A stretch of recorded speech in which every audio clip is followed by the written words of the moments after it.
सियासी शोर में किसका नफा है, किसका नुकसान है। सवाल महत्वपूर्ण यह भी हो जाता है कि लाउड स्पीकर पर अगर यह सियासी शोर है तो क्या यह देश की गंगा जमनी तहजीब पर चोट है या फिर यह तुष्टीकरण की राजनीति का सफाया हो रहा है। इन्हीं तमाम सवालों के साथ आइए एक बार फिर से रुख करते हैं अपने खास मेहमानों का।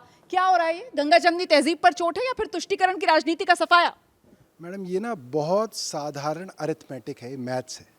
देश के अंदर करीब 15% मुसलमान हैं, करीब 80-82% हिंदू हैं।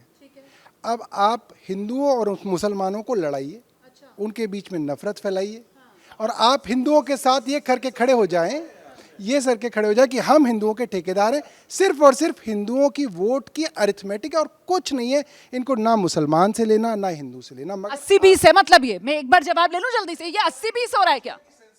ये 80-20 तो इनका हो गया ना, 80 हमारा हो गया। इन्होंने खुद ही कबूल कर लिया इस बात को। जिनको गुरुद्वारे से तकलीफ है, जिनको मंदिर से तकलीफ है, जिनको अजान से तकलीफ नहीं है, जैसे अजान आप कह रहे हैं, जिनको उनसे तकलीफ नहीं, तो 20 का तो गुणा भाग इनके पास चला गया। और देखिए 1 घंटे के लिए नमाज की छुट्टी, अरे भाई मुझे भी दे दीजिए, मैं भी हनुमान चालीसा पढ़ता हूँ, मुझे भी 1 घंटे की छुट्टी दे दिया जाकर कि मैं भी अपने धार्मिक आस्था पूरी कर लूँ। ये हम लोगों के ऊपर अगर 80 की बात हो रही है तो 80 तो दिल्ली के अंदर रहने लायक नहीं रह गए, अब केवल 20 रहने लायक रह गए। महत्वपूर्ण आरोप वो भी लगाया था कि साहब जिस तरीके से आम आदमी पार्टी को आप लोग दिल्ली में घेरते हैं, हरियाणा में भी तो वो कह रहे हैं कि वक्फ की प्रॉपर्टी से जो पैसा आता है वहां पर इमामों को दी जाती है तनख्वाह, और बाकी मंदिर के पुजारियों को हरियाणा में भी नहीं देते आप लोग। मतलब जो दिल्ली में हो रहा है वही हरियाणा में भी हो रहा है, पर दिल्ली को तो आप घेरते हैं। मैं नीरज जी को कांग्रेस का नेता फिलहाल नहीं मान रहा हूँ, पूछिए क्यों? आपका तो नहीं मान रहे? नहीं, मैं नहीं मान रहा हूँ इनको, क्योंकि इनकी कल्चर भी नहीं रहा है, पता नहीं क्यों, किस मजबूरी में यहाँ बैठे हुए हैं। एनीवे, मैं अब दूसरी हरियाणा वाले पर जवाब देंगे। हरियाणा वाले पर मैं हरियाणा वाले पे ही जवाब दे रहा हूँ। मैं हरियाणा वाले पे जवाब दे रहा हूँ कि हरियाणा के अंदर वक्फ बोर्ड की प्रॉपर्टी के ऊपर सबसे ज्यादा अवैध कॉलोनियां किसने बसाई? पूर्व मुख्यमंत्री भूपेंद्र सिंह हुड्डा जी ने। रिकॉर्ड सारे वेबसाइट के ऊपर अवेलेबल है। सारी वक्फ बोर्ड की जो जमीन थी वो इन्होंने कब्जाई थी। सर दूसरा टर्म चल रहा है हरियाणा में मनोहर लाल खट्टर सरकार का, अभी तक आप हुड्डा साहब की बात कर रहे हो यहाँ पर, ये क्या जवाब हुआ सर? मतलब जवाब ही नहीं आपके पास। आ रही हूँ 1 मिनट। रुमाना जी, देखिए ना, बहुत अफसोस भी होता है, मैं भी एक युवा हूँ, इस सारे लाउड स्पीकर, मंदिर, मस्जिद की आड़ में तमाम ऐसे मुद्दे होते हैं जो आप भी जानते हैं, उस पर डिस्कशन नहीं होता है। बेरोजगारी बहुत बड़ी समस्या है, महंगाई बहुत बड़ी समस्या है, युवाओं को नौकरी कैसे मिले बहुत बड़ी समस्या है, तेल का जैसे वो पेट्रोल डीजल के प्राइसेस बढ़ रहे हैं वो बहुत बड़ी समस्या है, जीएसटी के दायरे में नहीं लाया जा रहा वो बहुत बड़ी समस्या है।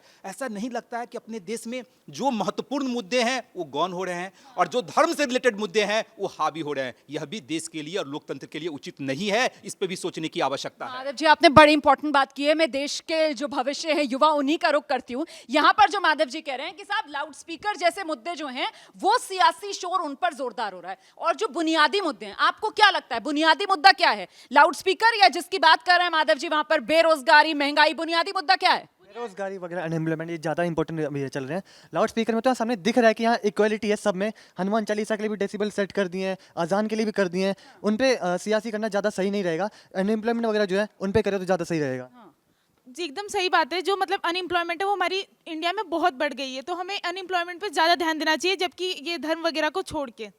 तो ये जिस और कोई बोलना चाहता है? हाँ लाउड स्पीकर पे पॉलिटिक्स क्यों खेली जा रही है? ये सिर्फ एक मुद्दा है कि इससे बाकी मुद्दे कवर करने जा रहे हैं, जैसे महंगाई वगैरह।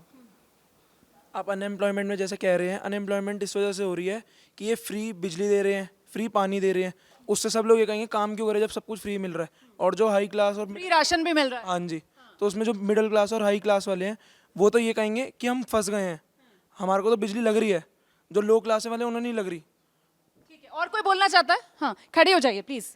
कि हमारे पास मुद्दे और भी हैं। इंडस्ट्रियल सेक्टर की अगर मैं बात करूं तो मैम मेरे को सिर्फ इतना अभी हाल ही में पता चला है कि 9 बजे से रात को 6 बजे तक बिजली वहां पर नहीं आती है।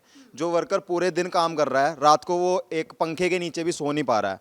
तो मुद्दा, उस मुद्दे के ऊपर कोई बात नहीं कर रहा है। मुद्दे पर, ऐसे मुद्दे पर बात हो रही है जिसमें कि हिंदू मुस्लिम हो जाए, या फिर ऐसा हो जाए कि अजान की डेसिबल्स क्यों है या फिर हनुमान चालीसा के डेसिबल्स क्यों है। उस मुद्दे पर बात कीजिए ना, जिसमें इंसान को कहीं ना कहीं, जिसके लिए पॉलिटिशियंस हैं।